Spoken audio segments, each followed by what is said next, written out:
कुंदकेश्वर महादेव। कुंदकेश्वर महादेव के 5 बहुत अच्छे अच्छे भाव वर्णित किए। बहुत पहला, जिस नारी को रजोधर्म से जुड़ी हुई प्रॉब्लम होती है, रजस्वला धर्म से जुड़ी हुई कोई तकलीफें होती हैं, अगर थोड़ा समझेंगे अपन उसको, जैसे ये शिवलिंग है, ये जलाधारी है गोल, और यहाँ से पानी बहता है। समझ में आ रहा है ना सबको?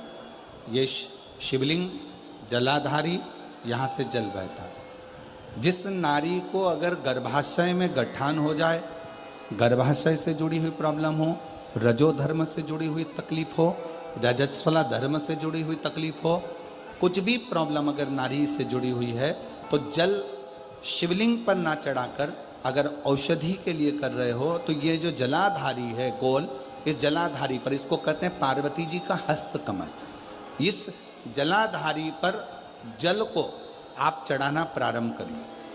3 बार उस जल को शिवलिंग के आसपास चढ़ाइए, पर शिवलिंग पर समर्पित ना करते हुए जलाधारी पर जल समर्पित करें, और उसी जल को झेल कर पीने का प्रयास करें।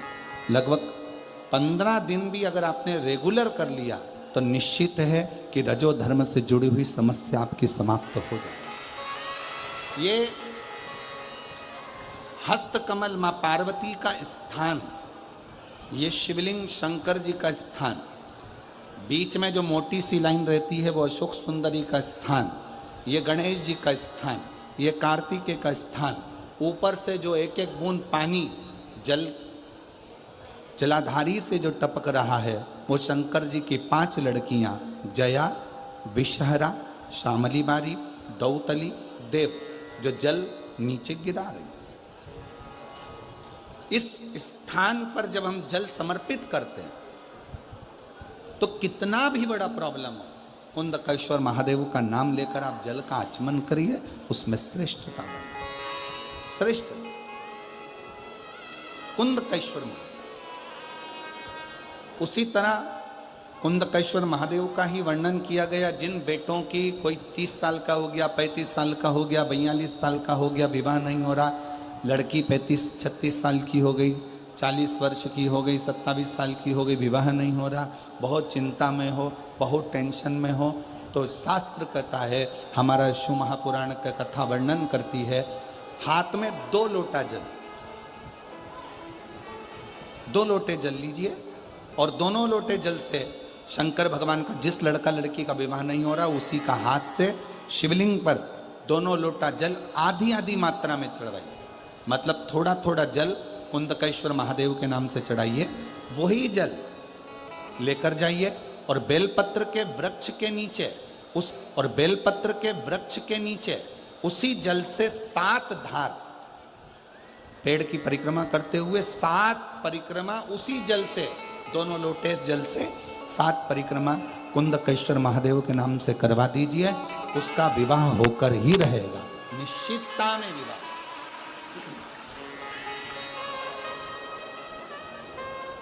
कुछ महीने, ज़्यादा से ज़्यादा 3 महीने, 3.5 महीने, 4 महीने, और हमें तो विश्वास है अगर कर लिया तो 1 मई से 7 मई की कथा में आपका पत्र विवाह का जरूर मिलेगा कि मेरे बाबा ने सुना।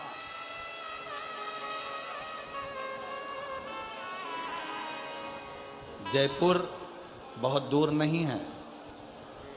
जब मेरा ओघड़दानी आपकी झोली में खुशियां भर देगा ना, तो मुझे विश्वास है आप इतनी प्रसन्न होकर जयपुर लाल चुंदड़ी ओढ़ कर आओगी ना ईश्वर जी और गोरा जी की कथा में, तो कहोगी कि बाबा ने हमको ये दिया। पार्वती जी की सुंदरता को देखकर, पार्वती जी की सुंदरता का स्मरण कर कर उनकी ओर जाते हैं, और पार्वती जी एक कुंदुक का प्रहार कर कर, एक कुंदुक के प्रहार से बिदल और उत्पल दोनों का संहार कर देती हैं, और वो कुंदुक शिव जी के चरणों में जाकर गिरता है, जिससे शिव जी का नाम कुंदकेश्वर महादेव हो। कुंदकेश्वर महादेव।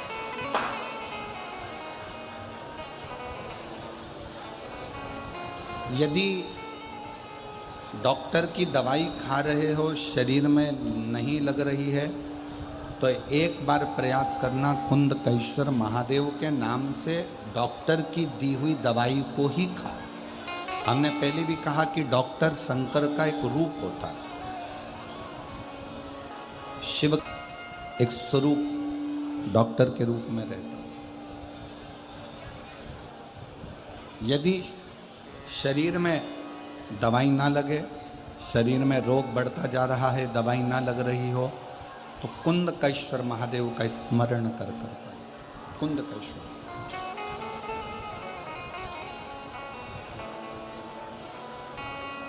और एक बात और स्मरण में रखिएगा, यदि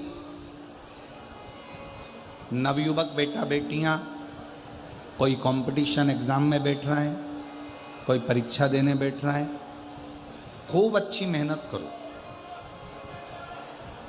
अभी तक जितनी पढ़ाई करी है उससे 4 गुना ज़्यादा पढ़ाई करो।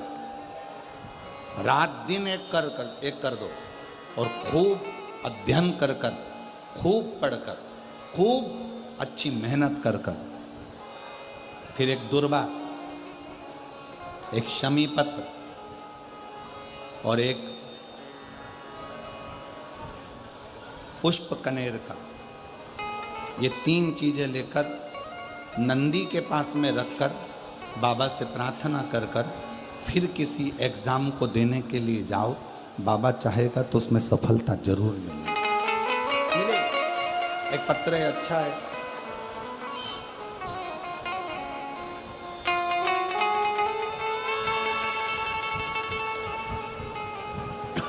और संपूर्ण उत्तर प्रदेश और झारखंड वासियों को और आसपास के क्षेत्र वासियों को ये मौका मिला है कि नज़दीक में सिंहेश्वर कथा हो रही है, और वो शिवलिंग जहाँ पर रावण भी आराधना करा है, राम भी आराधना करे हैं, हनुमान भी आराधना करे हैं, ऐसे टीवी के माध्यम से भी जो सिंहेश्वर में कथा होने जा रही है उसका नाम सिंहेश्वर नाथ शिव महापुराण की कथा रहेगी, जहाँ से आप सिंहेश्वर बाबा की एक एक लीला का दर्शन करें, एक एक लीला का स्मरण करें। जैसे तारकासुर की चित्त वृत्ति हृदय में शिव समाये थे, इसलिए उन्होंने वर में भी मांगा कि शिव के पुत्र के द्वारा प्राण छूटे,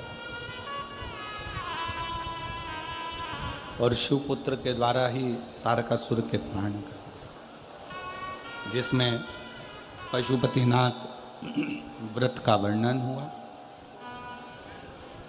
5 सोमवार का ये व्रत रहता है। सुबह जिस पूजन की थाली को लेकर जाते हो वही पूजा की थाली शाम को भी जाती है। कितने दिए जाते हैं उसमें? 6 दिए। प्रसाद मंदिर में जाकर प्रसाद के 3 हिस्से करना, 6 दिए जमीन पर रखना, 5 दिए प्रज्वलित करना, 1 दिया नहीं जलाना मंदिर में, उस दिए को वापस थाली में रखना, प्रसाद के 3 हिस्से कर 6 दिए जमीन पर रखकर पूजन करना। पूजन करने के बाद प्रसाद के 3 हिस्से में से 1 हिस्सा अपनी थाली में रखकर लेकर घर आओ। 1 दिया जिसको जलाया नहीं है, प्रज्वलित नहीं करा, उसको ले आओ।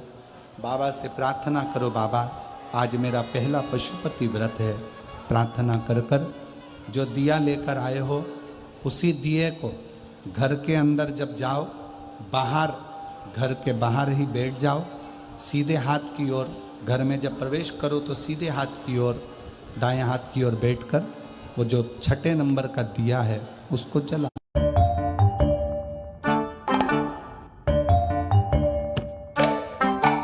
झपक झपक ना, झपक बेटा।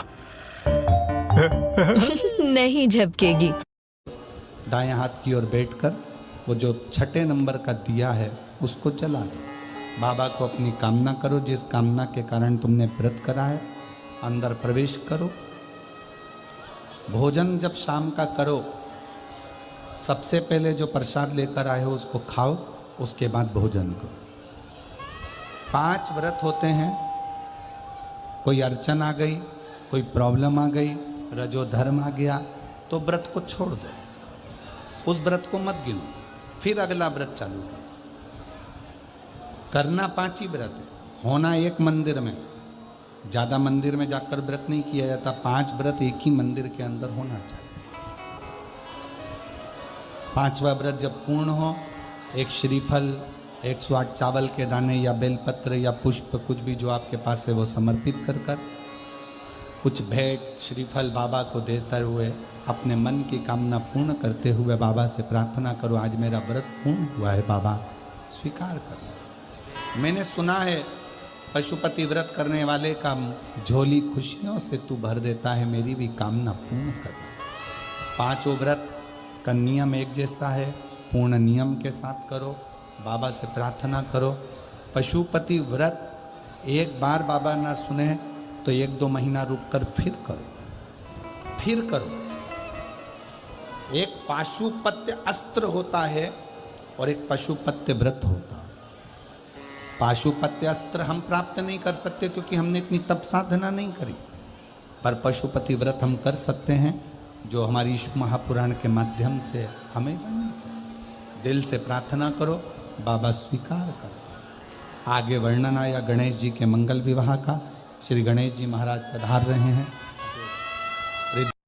और शिव कथा कर रहे हैं।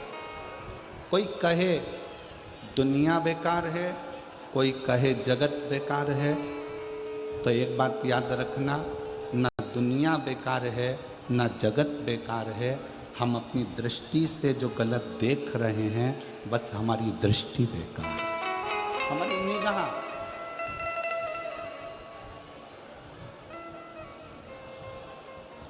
हमारे नेत्र ये श्रेष्ठता देख नहीं पा रहे। पार्वती जी का जब मंगल विवाह शिव जी के साथ में हो रहा था, पार्वती जी की माँ पार्वती जी को बहुत समझा रही थी, बहुत।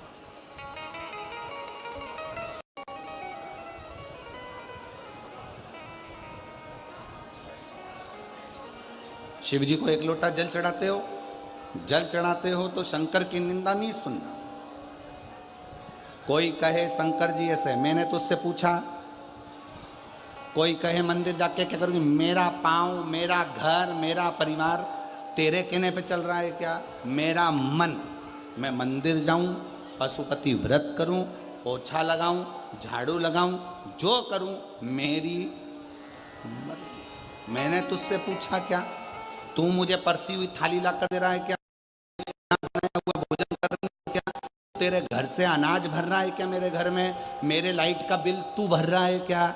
मेरे पानी का बिल तू भर रहा है क्या? जब मेरा घर का गुजारा मेरा पति करवा रहा है, मेरे घर का गुजारा मेरे परिवार वाले कर रहे हैं, तो मैं तेरी क्यों सुनूं? हमारा घर हम संभालेंगे, तू अपना घर देख, अपना परिवार हमें संभालना।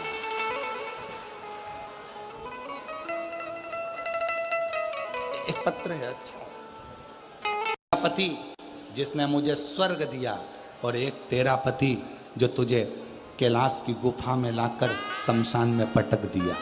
एक मेरा पति है, एक तेरा पति है। इतने में पार्वती जी ने कहा, लक्ष्मी तू मेरी बेस्ट फ्रेंड है, लक्ष्मी तू मेरी सहेली है, मैं तेरे बिना अच्छा नहीं लगता मुझे, पर आज तूने मेरे पति की निंदा करी है, इसलिए आज से तू मेरी बेस्ट फ्रेंड नहीं है।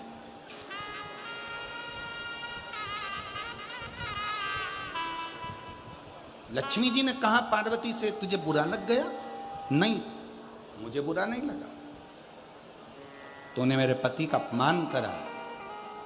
जिस सोने के पर्णकोटे की तू बात करती है लक्ष्मी, जिस सोने के महल की तू बात करती है, जिस सोने के वृक्ष की तू बात करती है, ये तो मेरे पति के तन पर लगी हुई भस्म, एक चुटकी पटक दूं तो ये सोने की अम्मारियां तो मेरे पति के भस्म में रखी, चपटी भभूत में है।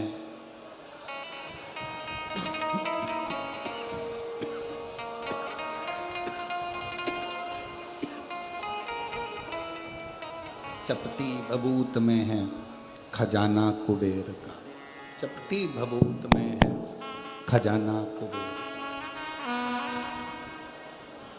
हे गंगधार मुक्ति द्वार ओंकार। मुस्कुराना, हमने पहले कथा में कहा था 3 चीजें बहुत कठिन है। दुनिया की सबसे कठिन चीज है 3। पहले नंबर का हाथी को धक्का देना। जम के बोलो क्या? जम के बोलो, हाथी को धक्का देना। दूसरे नंबर का मच्छर के पैर की मालिश करना। ये भी दुनिया का सबसे कठिन काम है। दुनिया की 3 चीजें कठिन हैं। पहले नंबर का हाथी को जम के बोलो धक्का देना। दूसरे नंबर का मच्छर के पैर की मालिश करना। और तीसरे नंबर पर है शादी के बाद किसी पुरुष का मुस्कुराना।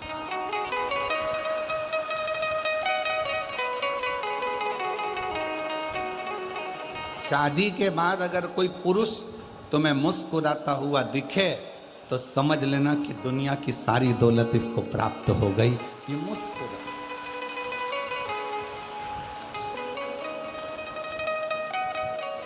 बेचारा शादी के बाद पुरुष किसी के दोस्त के यहाँ शादी में भी जाता है तो मुंह उतार कर रहता है, क्योंकि ज्यादा मुस्कुराता है तो पत्नी सिर पे पल्लू लेकर शादी में बोल देती है, खूब हंस रहे हो।